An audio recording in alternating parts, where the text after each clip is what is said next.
The Atheist Debates Patreon project presents, What If God Revealed Himself to You?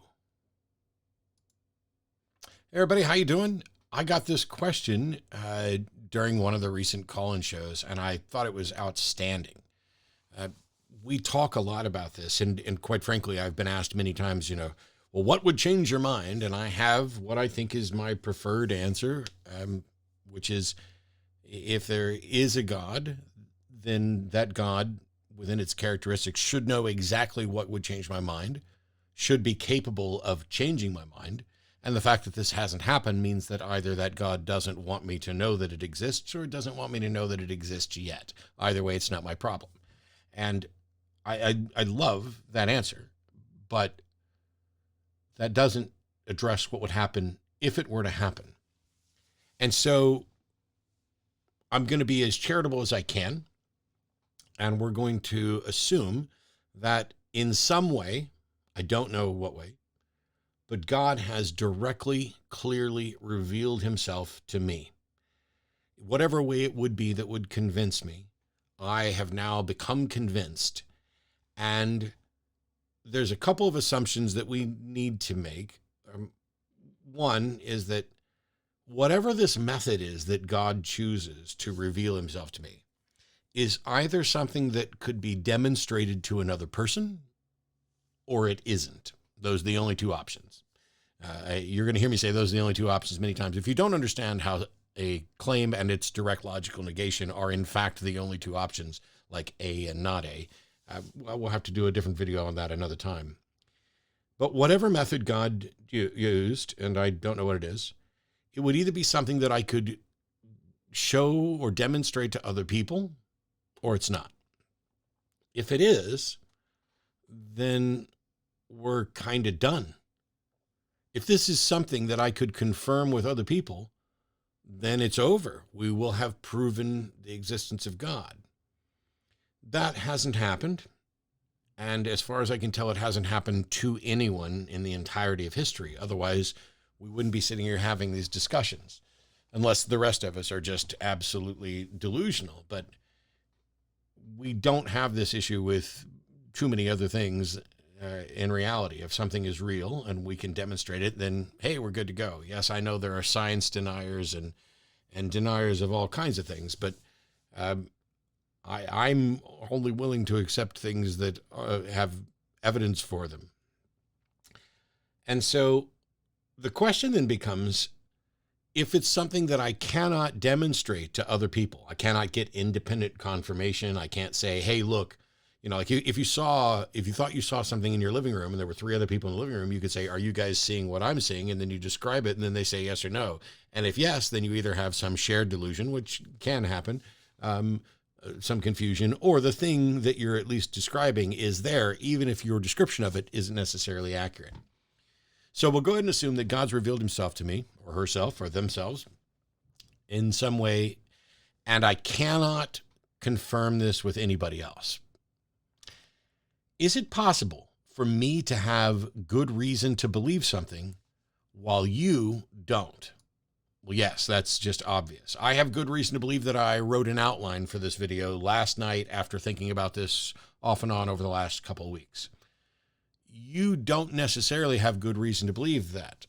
Now, some of you might have been involved in conversations about it. You might have seen that show. You might know roughly how long I was thinking about it, but I was the only person in the room when I wrote an outline for this. And so maybe I'm the only person who knows, but you might have good reason to take my word for it, as I'm an over-the-top honest individual. But do you have reason to believe it in the same way that I do? No. And so I would have to acknowledge that I have a belief that I have good reason for, but that you do not. I would have to acknowledge that atheists, who are atheists because they have not had whatever experience it is that I've had, are still not justified in accepting that a God exists just based on my experience. I don't know how you can lead to the conclusion that anything is particularly true based on someone's experience, unless that thing you're talking about is in fact their experience. Which is why I'm happy to say that if someone tells me they believe they were abducted by aliens, I'm willing to accept their word that that's what they believe. I'm willing to accept that they are convinced they've had an experience and that that is the best explanation for it that they can come up with. But that does not mean I'm willing to believe that their explanation for their belief is correct. Is it possible for something to be true and for you not to have good reason to believe it? Yeah, this came up during the debate that I did years ago with Cy Tin Bruggencate, where his argument for the existence of God was premise one, it's reasonable to believe that which is true. Premise two, it's true that God exists. Conclusion, it's reasonable to believe that God exists. And I missed this obvious problem. I've talked about it a handful of times. I don't love the fact that I missed it. I love the fact that it was immediately pointed out that I missed it. Because Cy did this, well, I don't think we'll get any objection to premise one, so let's go on to premise two, that God does exist and prove that it's true. The problem is that his first premise was flawed, as I've talked about. I'm not going to go into great detail, but it's possible for something to be true and for you to not have reason to believe it. It could be true that I have $43,000 in a bank account, but you don't yet have good reason to believe that's true. I can tell you right now, it ain't true. But there could be something floating around in space outside of our ability to track it. And because we don't have the information, it could be true. There's lots of things that could be true. Is it true that there's a penny from 1918 in my grandmother's backyard, buried a foot deep? Well, that could be true, but I don't have any reason to believe it. So simply saying something is true is not sufficient to reach that conclusion. If this is something that I could confirm with others, like I said, we're over. But that hasn't happened. And yet some people claim that it has. And the people who claim that there is sufficient evidence for every reasonable person to conclude that a God exists, the people who claim that are being supported by those who do not believe that that's the case, but who are still convinced that there is in fact a God. See, they think, oh, you can't prove God. It's a faith-based thing. So here's a group of people, group C, who think that there's actual evidence for God and that any reasonable person should identify this. And then there's this other group, D, who believe the same things that group C does. It's just they don't believe there's actual evidence for it. They believe it's a faith-based position. And they're supporting each other. There are evidentialists and presuppositionalists. There are people who think that it's a matter of faith alone, and then there's people who think that it's faith-based, a reasonable faith based on evidence. And they're supporting each other, and they have the same thing, and none of them can demonstrate the truth of the proposition that is at the heart of their agreement.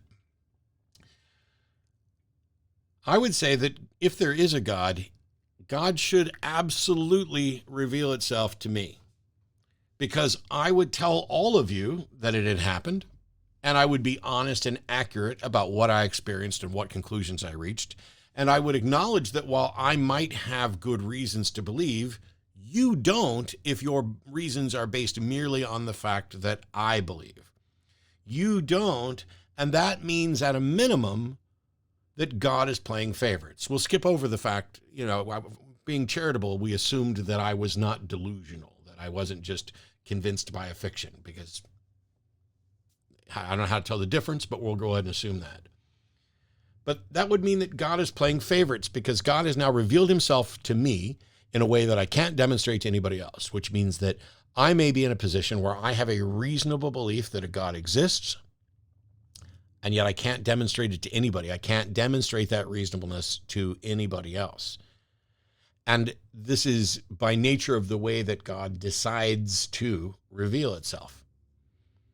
And so since I don't have any respect for a being that would play favorites in that way, that would reveal itself to some people and not others, and then judge those. I mean, that's a critical aspect. If God just, chooses to reveal himself to some people and not to others, well, then he's just annoying.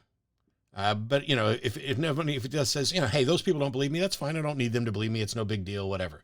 But if there's a judgment coming afterwards that, those people don't believe me and I'm going to punish them, even though I didn't give them good reason to do it, then that absolutely means that God is playing favorites. And I would not respect a being who plays favorites like that. So while I would tell everybody the truth about my experience, and I would absolutely be convinced that a God exists, I wouldn't worship or respect that God. In fact, I'd continue to work in opposition to that God. Right now, I'm just working in opposition to a God concept that doesn't even rise to this level. But we'd continue working in opposition to that because that's not right or just or moral or good.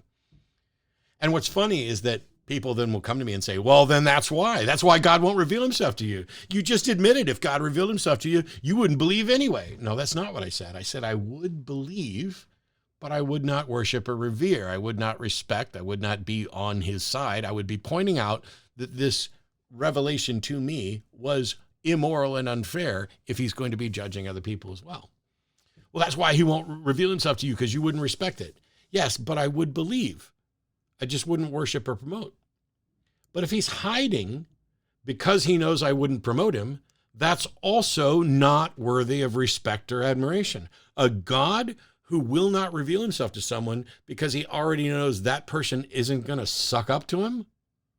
There is no scenario where a good God intentionally hides the fact of its existence and then judges people based on whether or not acceptance of that existence is a fact.